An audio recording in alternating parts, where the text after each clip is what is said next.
Þá koma öðru lið á dagskrá, álagning gjalda, fasteignagjöld 2025, til máls tekur bæjarfulltrúi Heimir Árnason.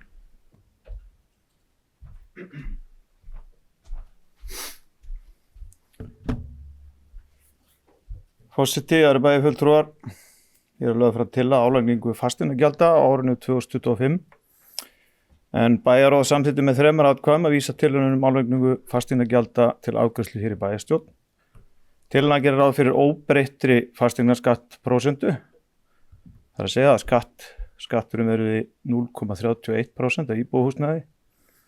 Fasteignamati húsa og lóða og fasteignaskattur sjúkrastofnana, skóla, heimavist og leikskóla, íþróttahúsa og bókasafna verði 1,32% og fasteignaskattur á öðru húsnæði verði 1,63%. Hefur komið til umræðu lækkun á þessum skatti, en eins og staðan í dag þá þetta nokkuð mikla tekjur fyrir bæjarfélög og eins og staðan í dag þá þurfum við að skoða þetta enn betur fyrir næsta ár. Þannig ég legg til að þetta verði samþykkt. Bæjarfulltrúi Heimir Árnason lokið máli sínu, orðið laust. Næst tekur til máls bæjarfulltrúi Sunna Hlín Jóhannesdóttir.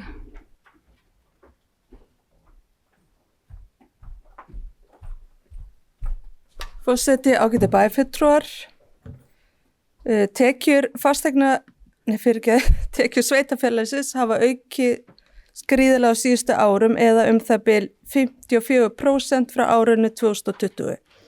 Það ætti undir eðlilegum kringumstæðum að gefa okkur tækifæri til þess að lækka álögur á íbúa, en útgjöldin hafa að sama skapi aukist mikið. Það kemur fram í greiningu Samtaka iðnaðarins á atvinnusköttum frá því í ágúst að á Akureyri séu allra hæstu skattar á atvinnuhúsnæði af 7 stærstu sveitarfélögum. Þess má geta að það kom fram í kynningu HMS á breytingu á fasteignasköttum að fasteignamat atvinnuhúsnæðis hækkar 6% á landinu öllu, en hækkunin nemi 5,4% á höfuðborgarsvæðinu og 7,4% á landsbyggðinni. Og ég sé nú að hækkunin á Akureyri tæp 11% á atvinnuhúsnæði milli ára, þannig að við erum mjög að nálgast það sem kannski á höfuðborgarsvæðinu þó það sé lægra ennþá. En hvaða skilaboð erum við að gefa hér? Að það birtist í blöðunum fréttir að við séum hæðst af öllu stóru sveitarfélögunum í atvinnuskatti. Ætlum við að vera samkeppnishæf, laða að okkur spennandi atvinnutækifæri og halda í okkar dýrmætu atvinnureikendur í bænum sem hafa tekið á sig skell í miklu launahækkunum og háum vöxtum. Sér í lagi lítil og meðalstór fyrirtæki. Í einhverju viðleitni og með fyrirheit framhaldið hefði vel verið hægt að forgangsraða fjármunum svo hægt verið að lækka aðeins skatta á atvinnuhúsnæði. 1 punktur, cirka, minnum við 9 milljónir. Þannig að bæjarfulltrúi Heimir kom inn á að pælingi væri að skoða þetta eitthvað betur á næsta ári, þar sem að fjárhagsáætlun fyrir 2025 frekar bólgin, en ég hefði viljað sýna smá viðleitni og lækka allavega einhverja punkta núna. Ég sit því hjá, takk fyrir. Bæjarfulltrúi Sunna Hlín Jóhannesdóttir lokið máli sínu, orðið laust. Næst tekur til máls bæjarfulltrúi Hilda Jana Gísladóttir.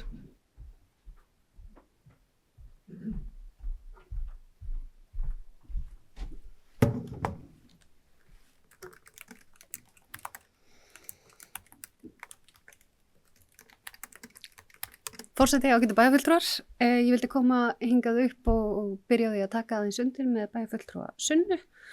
Og kannski ekki síst í því ljósi að tekjur sveitarfélagsins hafa þetta aukist gríðarlega af fasteignaskatti vegna þess að íbúðarhúsnæði undan farin ár, ekki bara kannski minna núna á milli ára heldur árin þar á undan, að þá að tekjur sveitarfélagsins aukist verulega vegna fasteignaskatt og það hefði verið ofsalega heppilegt að það væri svigrúm til þess að lækka þá núna, en meðan við kannski reksturinn að þá það væntanlega ekki hægt. En ég ætlaði bara að leggja fram bókun, svo hljóðandi vegna hækkandi fasteignaverðs undanfarin ár hafa tekjur sveitarfélagsins vegna fasteignaskatta aukist verulega. Heppilegt væri að nú væri svigrúm til að lækka fasteignaprósentuna.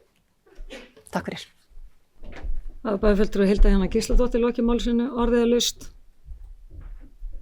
Þess að fleiri hafa ekki hvatt sér hljóðs þess að geta samþykkt tillögu bæjarráðs meirihluta bæjarráðs álagningu fasteignagjalda gefa merki. Það eru 7. Þeir sem eru á móti, það er enginn og 4 sitja hjá.